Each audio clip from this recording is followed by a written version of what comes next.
ariko muri ubu buzima kumengo hariho negligence mengo ntaco duheba. Umuboxer wa mbere muri iyi minsi azwi cyane muri Afrika ni umukino ukundwa ku isi yose, no mu Burundi barawukina malgré ko batamenyekana ku rugero runini cyane gose.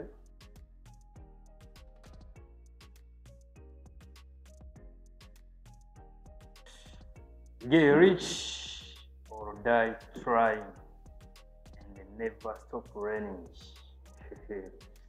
Ati tugerageze gutunga canke tugerageze kuzopfa tugerageza gutunga, kandi ntuhagarike kwiga. Iryo jambo ritanguranye. Muramaze kumenya ni Shadow muri kumwe, we mugira muganire. Mbega ni ikihe gihimba c'umubiri wawe watanze kugira ushobore gushika kuri vision zawe? Ni ikihe gihimba c'umubiri wawe watanze wemeye guheba kugira ushobore gushika ku ndoto zawe, ushobore gushika kuri vision zawe? Abafootballere bahivye kuguru, donc niko ko bakoresha cyane. Ababoxer barahevye isura baramenagura. Ari naco kintu tugiye kuyaga, umuboxer box. Mu mikino nkunda ariko abantu benshi batabizi, ariko nkabukundira message impa muri mind, impa kwiyumvira. Boxer box ni umukino ukinwa n'abantu babiri, swat umuhungu ku muhungu cyangwa umukobwa ku mukobwa. Muri Afrika bagiye baramenya ababoxer batandukanye. Umuboxer wa mbere muri iyi minsi azwi cyane muri Afrika ni Francis Ngannou mu Cameroon. Francis Ngannou yatanguye kumenyekana mu myaka yaheze, ariko je natanguye kumenya muri za 2024. Mu minsi yaza gukora agasha akubita uwo bita Pereira w'umu Brazilian.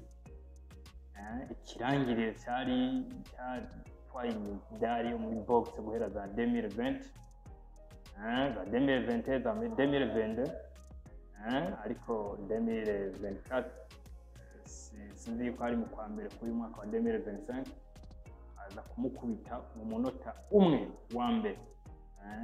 Yakoze agasha, yakoze akantu gashasha.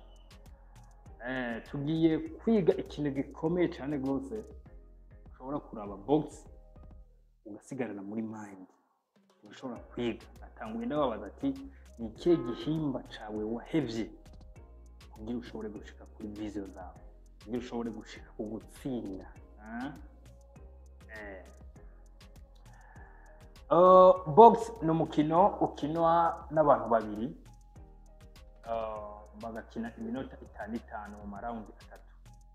Raundi ya mbere igizwe n'iminota 5, raundi ya kabiri iminota 5, raundi ya gatatu igizwe n'iminota 5.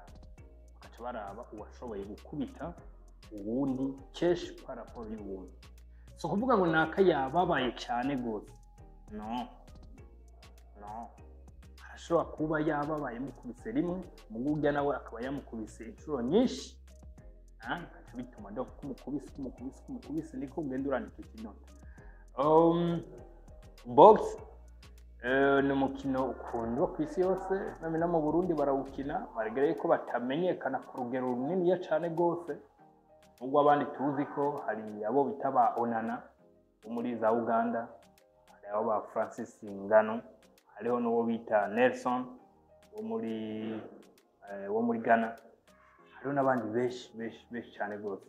Ibi bihugu bya Amerika na France, ivyo bihugu bikunda kuba bitunze ababoxer benshi. Box ni umukino navuze yuko ukina mu maraundi 3, mugabo urashobora kuwutsinda nko mu masegonda 30. Natanguye ndababaza ati watanze ikihe gihimba cawe, ni ikihe gihimba watanze kugira ushobore gushika ku nzozi zawe.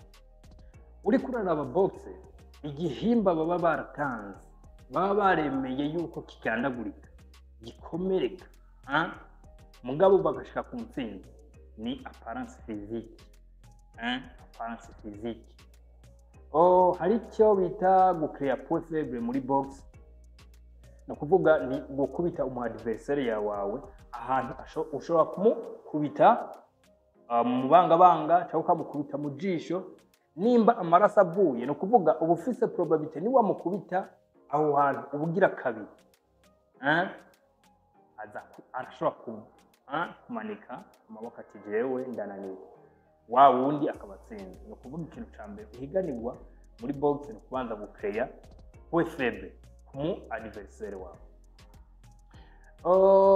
Box impamvu mvuga yuko ari apparence physique, isura batanze kugira bashobore gushika ku ntsinzi yabo, nuko bakina bambaye amaga, mugabo nagira ndakubwira yuko ni nkokora ubwayo arashobora kuyigukubita mu jisho nta kosa ririmo.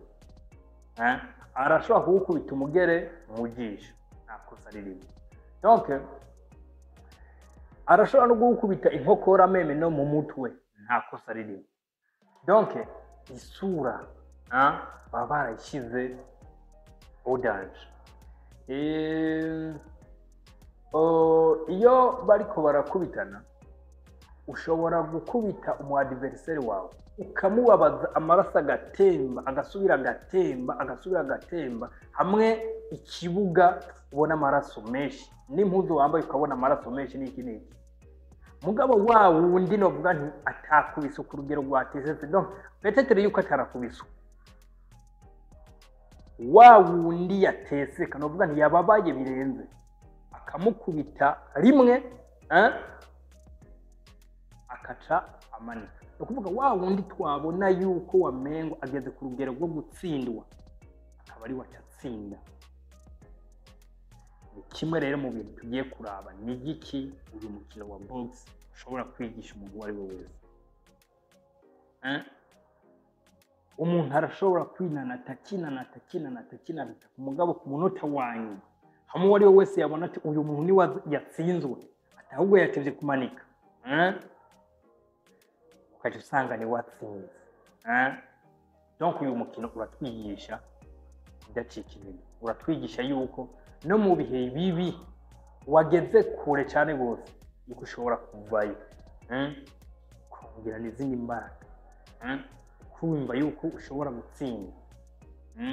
Donc iyo ni message imwe muri message umukino wa box uduha. Indi message ya kabiri uduha ni hehe nemeye guheba kugira ashobore gutsinda.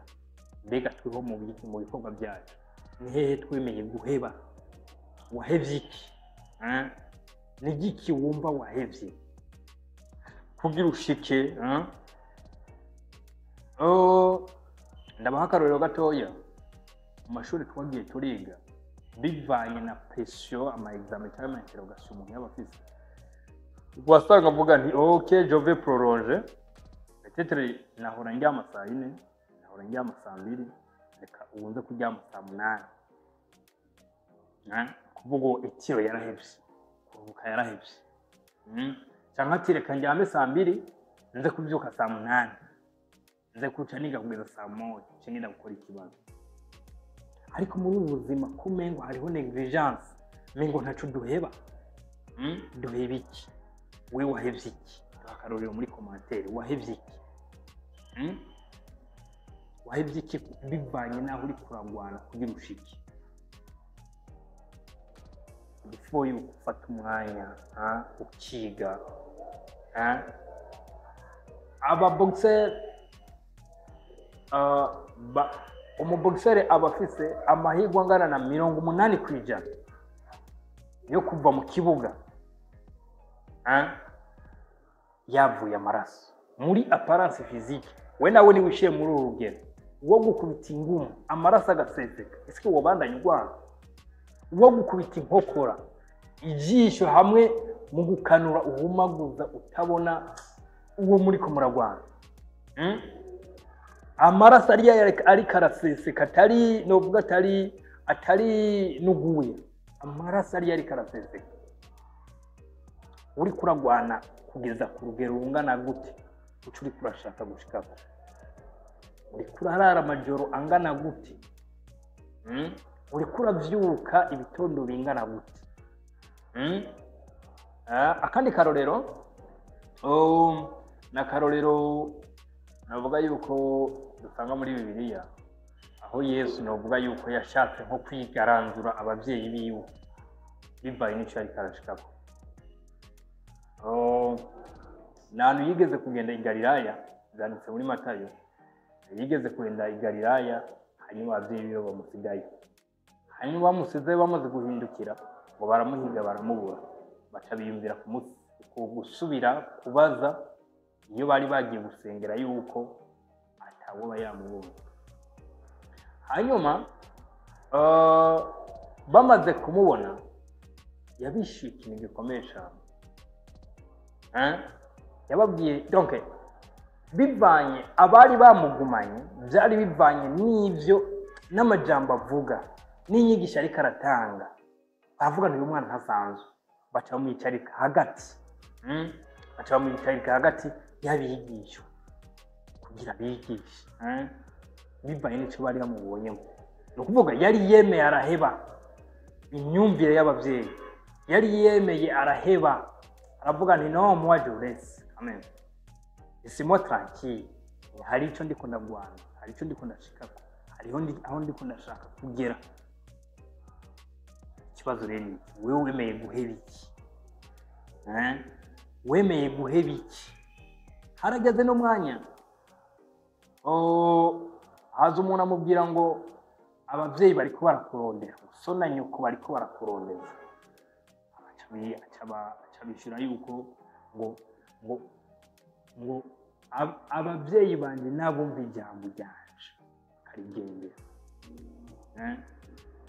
iryo ni ijambo benshi bamwe bashobora kurijajinga bitandukanye bakavuga ntiyaragararije ariko nimba utaragarariza nimba utarumva yuko wogarariza inshuti zawe udasanga ivyo vision nimba utarumva yuko wogarariza itiro kugira ushobore gushika aho ushaka gushika nimba utarumva yuko hari ikintu wagararije nimba utarumva yuko uragera ku rugero yaho wisonzesheje ari kugura ipantaro 5 imwe nayihevye 3 nazihevye kanambare 2 kugira nshike kuri cya kintu aho ifo fratashe nimba utaravuga ngira ngabanye ingendo ngira ngabanye imanza tagira akamaro kugira mbanze focusinge kuri vision zanjye ifo fratashe dosanga takintu uraheba tacuraheba ashobora no kuzora no kuzakira donc uyu mukino wa box ndashaka yuko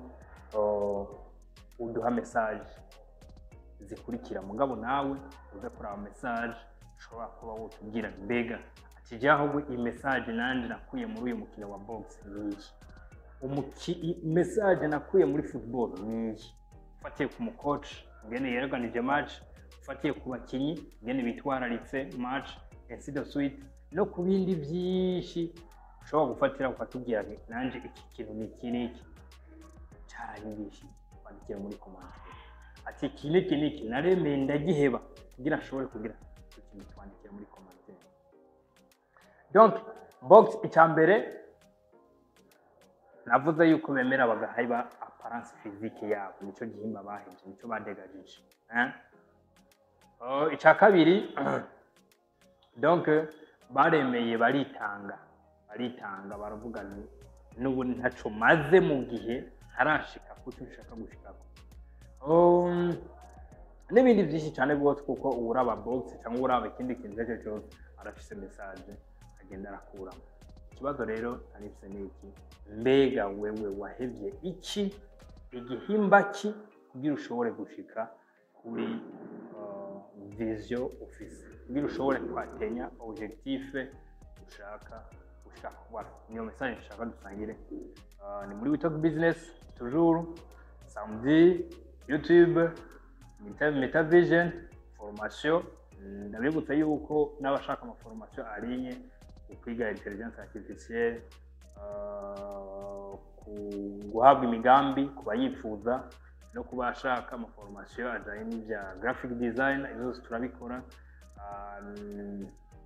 Intelligence artificielle turigisha ingene ushobora gukoresha YouTube ukoresheje intelligence artificielle, turakwereka ingene ushobora guca amafaranga mu gihe graphic design ukoresheje za Fiverr, ukoresheje za Upwork n'izindi n'ibindi byinshi cyane rwose. Iyo tuvuze design meme no kuri YouTube no ku social media izo zose muri graphic designer yaza kuza mu byo twigisha byose, duharanira yuko umuntu abicisha amafaranga guhera kivyiga kugeza ubuzima bwiwe bwose, kugeza yibagiye yuko yosaba akazi leta canke runaka. Ni muri Metavision, muri We Talk Business, aho tuvuga imigambi, tuvuga ivyunguka, tuvuga changinga mind, sharinga kugira message ishobora gushika kuri benshi bashoboka.